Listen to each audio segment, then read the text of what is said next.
everything, but if he was one of the countries, now I may be getting this wrong, but he was in agreement with South Africa being a listener in the AU. I don't At know. the Is end of the that day, correct?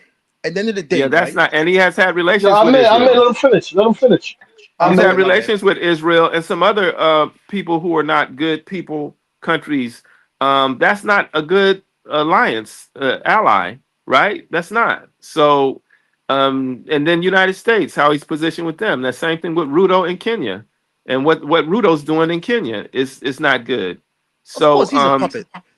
yeah, but I'm He's a saying puppet. He's just like Elvis, he's making alliances. wrapping So himself, Don't make wrapping personal himself attacks, around the brother. Bible, Relax. and then selling his people that's it. to white people. Get out of here with that garbage, man. Look, the things for poor Hey, African man, get out countries, of here. I'm sure a We lot poor of people don't Africans know like this, y'all, man. or We maybe poor a lot of you Africans like guys are y'all. smart It's enough to just the understand playbook. it. It's just the playbook. When these It's just the African playbook, man. countries take You loans think from the the world is the IMF, the master World everything. Bank, You the can't. one thing You that they can't go over have the as master. tangible collateral is their natural resources. That's the You one thing can't go they over the have that master. they have as tangible collateral is their natural resources. So a lot of these loans are predicated on their natural resources being exchanged, to service their loan or to pay interest on the loans. So that's why when you see Western countries in there taking their resources, it's because it was agreed upon. They're not just there, stealing it from these countries.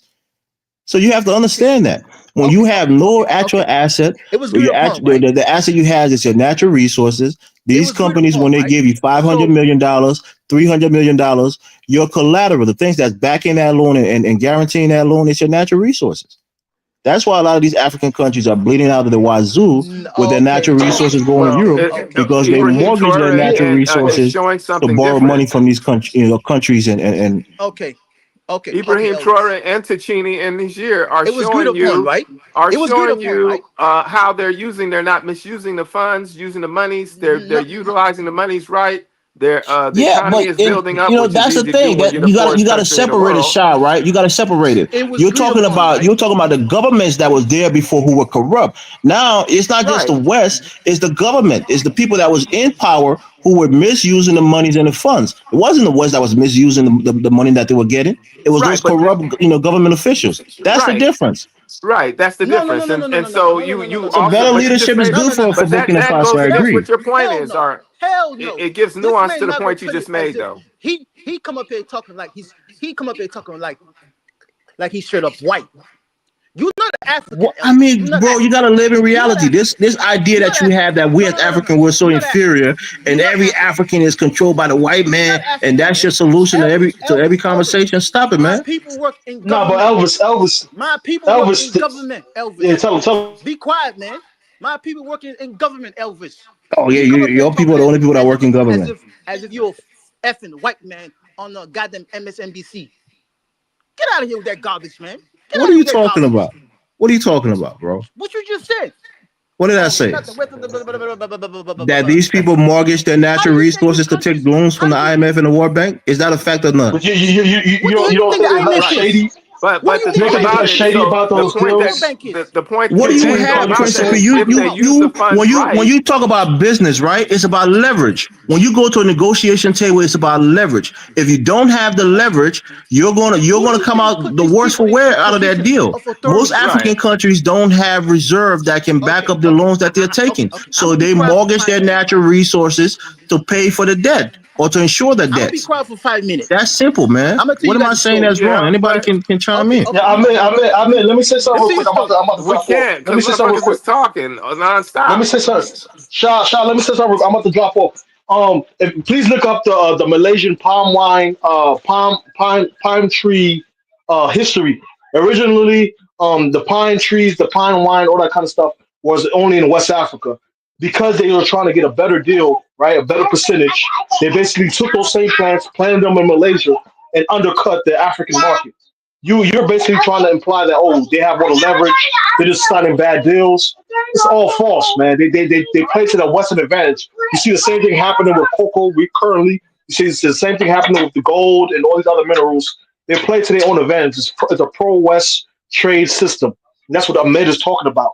It's not a Okay, fair trade. It's okay. they're Prince trying of to P. undercut the natives. Man, Prince of P. You guys ever heard about the FCDD? Sorry, the FCDO.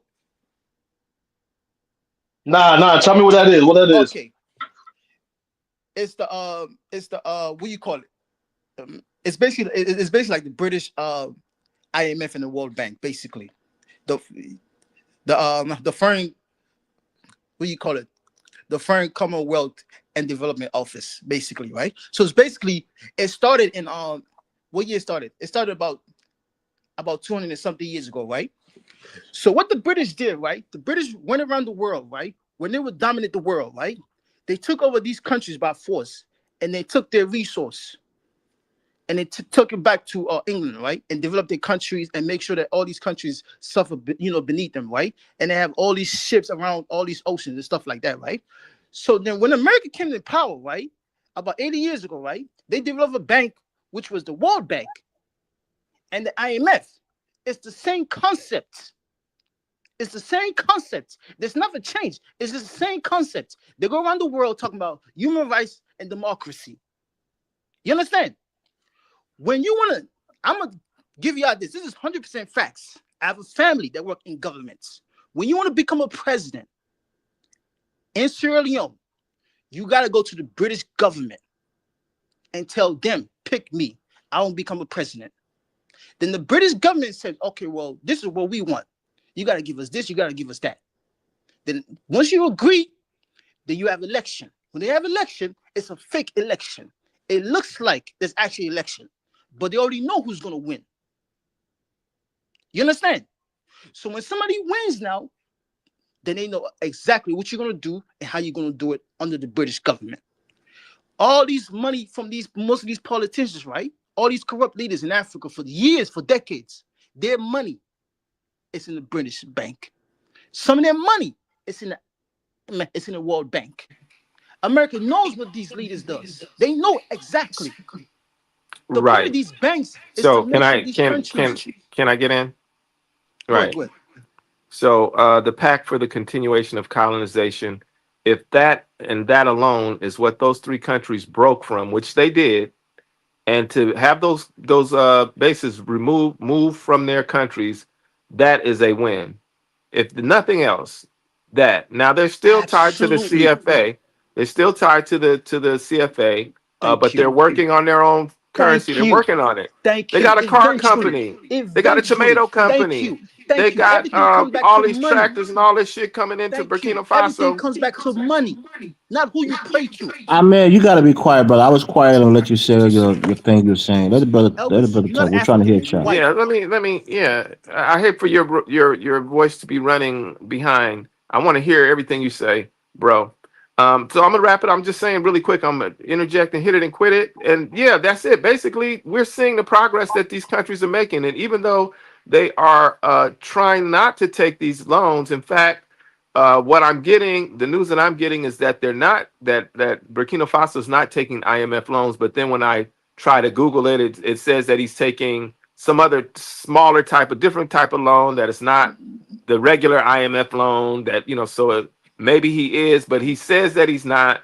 But the point that we're making is that they are making more progress in the time that they have taken over, and they're doing different than other coups that have gone in there, have come and gone. They're not just any old coup. It was a revolution. This turns out to be a revolution. I'll land right there. Okay, yeah. Let me say this. Hold on, Ahmed. Let me come in. Ahmed, you spoke before Shah came in. Let me get. No. Hold on, brother. You gotta relax. The point I'm making here, right?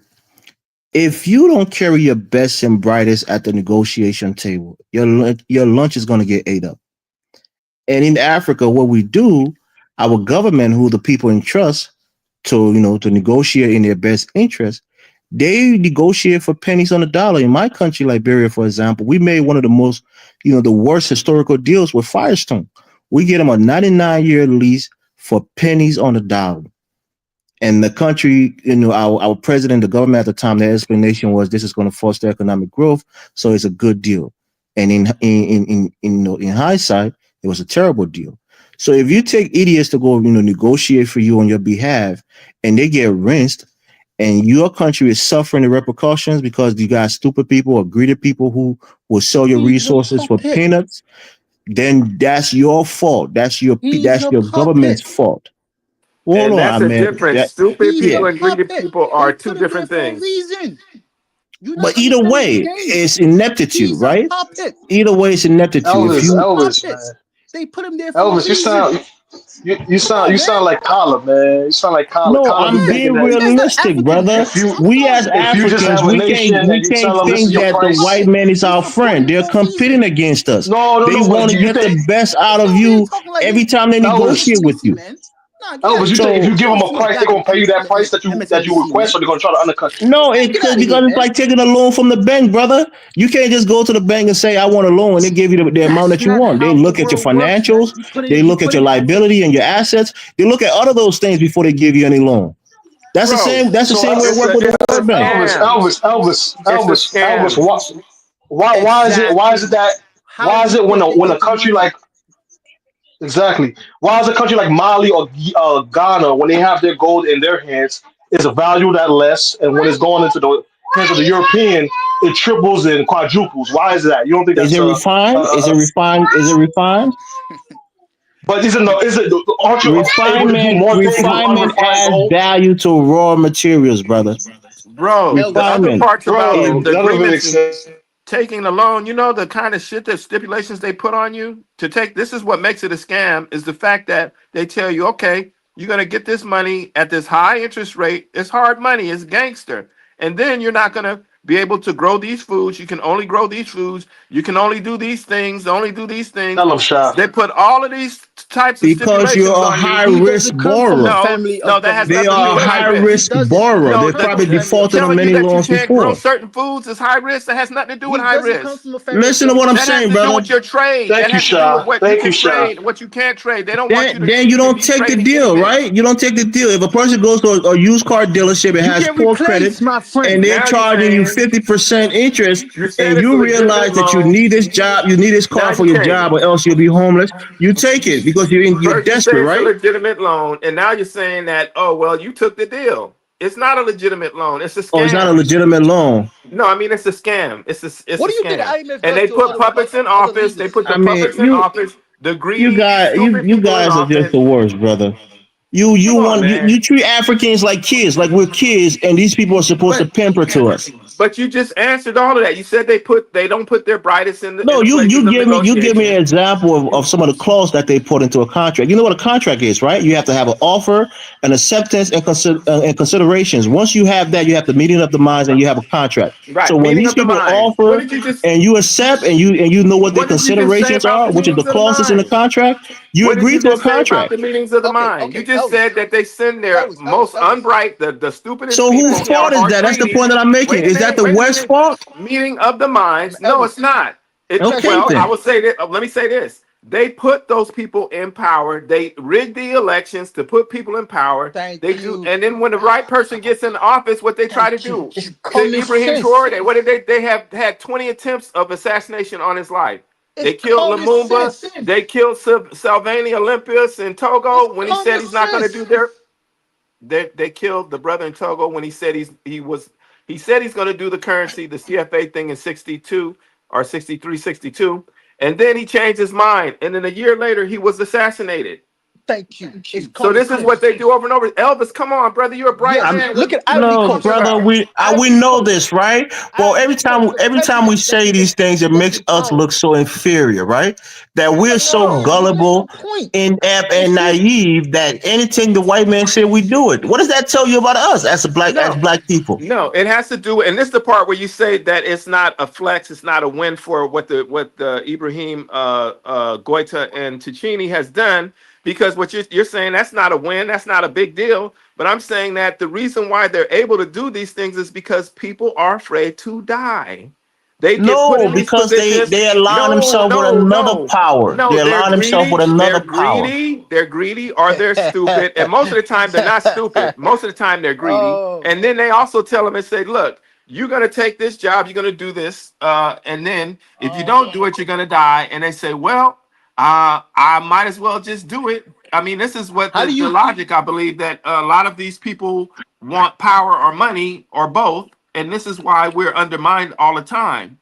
And they're Look, afraid, and usually they're afraid to death. Shah, you think if China didn't have nuclear weapons, if they didn't have a large military, if they didn't have a large industrial and economic base, you think they won't be controlled by the West also? That's where you, as a country, you have to realize that you have to build these things for your protection, your economic, your Was you know, your was military Vietnam protection, afraid? Was and we Vietnam haven't done afraid? that. Was Vietnam afraid of that? And did they win? Did Afghanistan win? Yes. Who's running Afghanistan? The Taliban. I mean, brother, Who's running come on, Vietnam? come on, The come northern on. Vietnamese communists are running the whole of Vietnam. Has been since the United States got their ass kicked and sent home. I mean, let's be honest. Let's be honest, brother. You know, the United States held back in Vietnam, bro. In real war, what we call war crimes today, right? What we call war crimes, where you bomb the hell out of everybody and kill, a million people like they did in Japan and made Japan surrender. You think if they did that in Vietnam, we'd be talking the same nonsense? They So can't do let's that be honest. anymore though, because if That's they what I'm do saying. They that, can't do it it's anymore. gonna That's a they can't restraint do on that. them. So if No, it's they all can't. out war, they would They be the no, they Vietnamese can't would have been do it evacuated. because of extinction of humankind. Because if they bomb another place with an atomic bomb, Yeah, a so little that's why you country, can say that the guess what's gonna Vietnamese kicked the happen? Guess U.S. what's gonna ass happen? The because countries the that are U.S. holding the had bombs are restraint. gonna let their bombs loose too. So that's why they're not doing it now, bombing people into with those types of weapons. They're not, because it will lead to human extinction. Come on, man. Shy. Let me ask you a question. How the British Empire took over the world during this time? So the British Through Empire took violence. around the world, right? Through Technically by violence, force, right? of course. Physical force, Right. right? That's how all of it works. Yeah, physical force, right? Okay. Then you get to the early century. I mean, you get to like let's say 1950s, right? You can't really do that no more, right? So you create what? A bank called the IMF and the World Bank, right? Then you create a system called like the United Nations, right?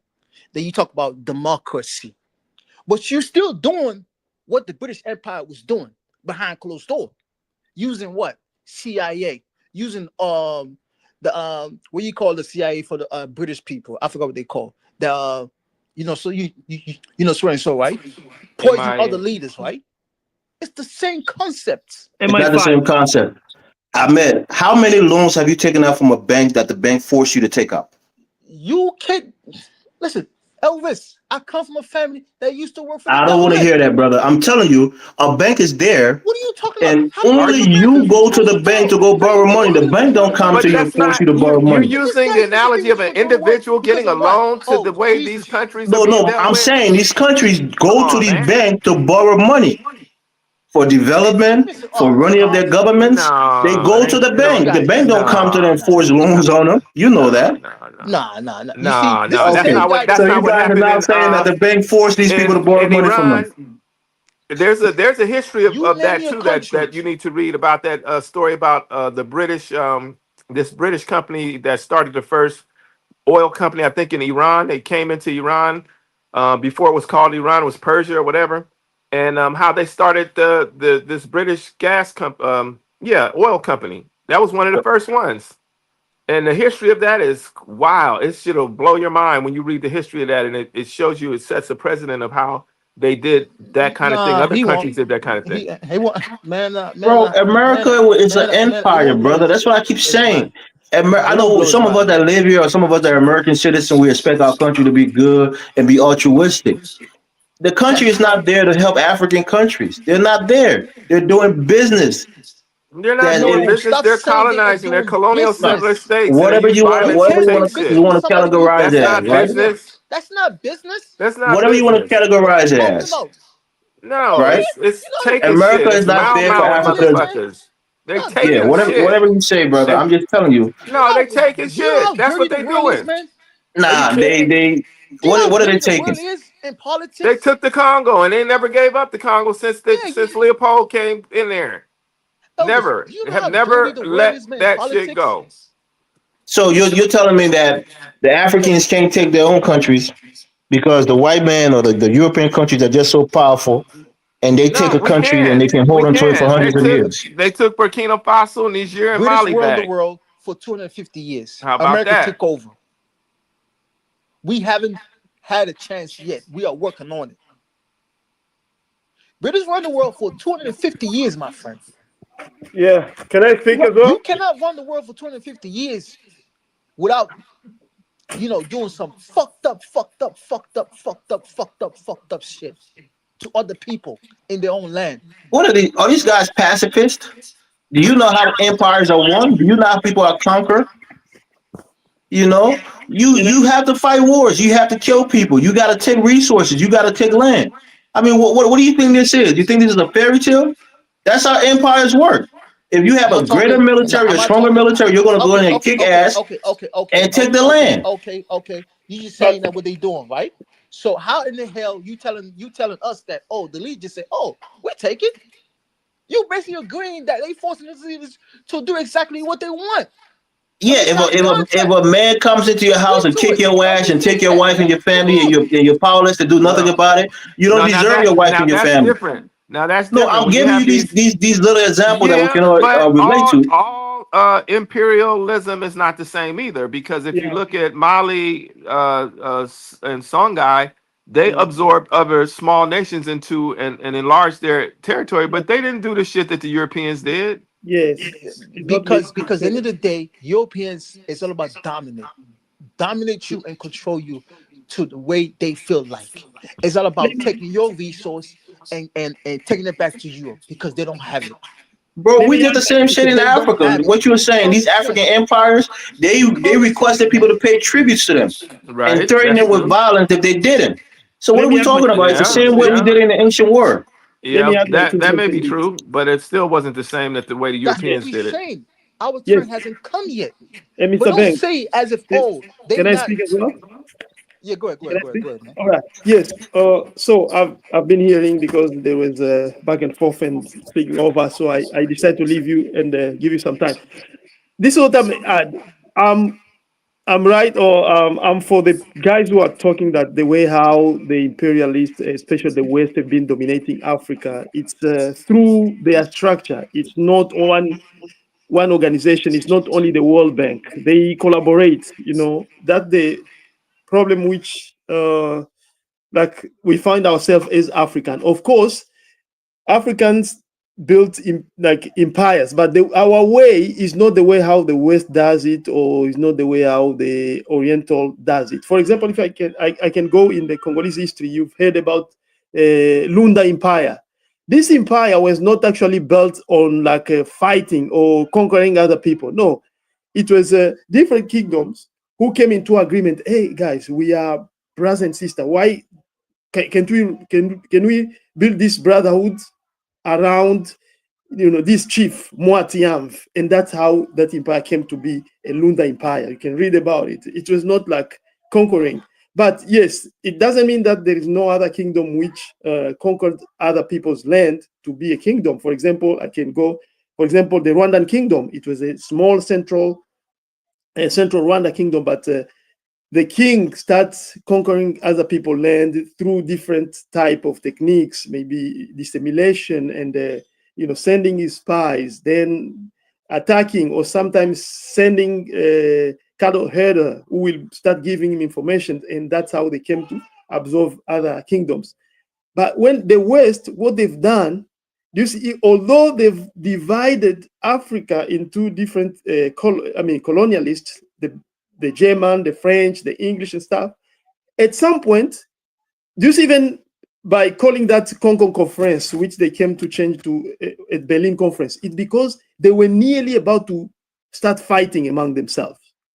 But they they were like, hey guys, let's not fight. Let's go and negotiate how we can deal with this, so that we don't let these people off, so that we don't fight, we don't kill one another. And that's how they do. Sometimes we think that they are divided. Do you see, for example, I take the great example the guy said about how this company go and negotiate this at the World Bank, the loan. I'll use the example of the Congo. I've said it here before. They will go to a president, probably maybe, man, we need this deal of petrol or these mines, but maybe this president at the same time he was an ally of, let's say, the French or the Belgian, but now he is Australian and Canadian company telling him, and he will be like, oh, I have friends, they will back me up. and it's gonna be like, this is not a good deal. But those guys, because they collaborate, they were like, okay, we need to take this guy down.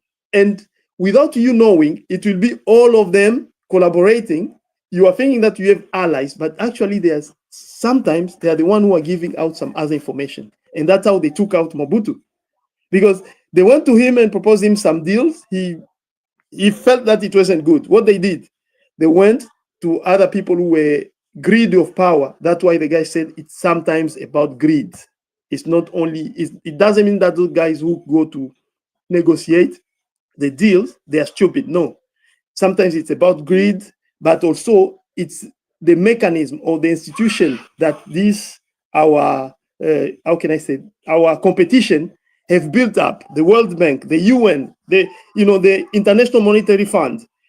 Sometimes you may feel like they are helping you, but they are helping you so as to go into a certain trap. For example, when it came to Congo, after they sponsored the war and they pillaged machines in different companies, do you know what they did?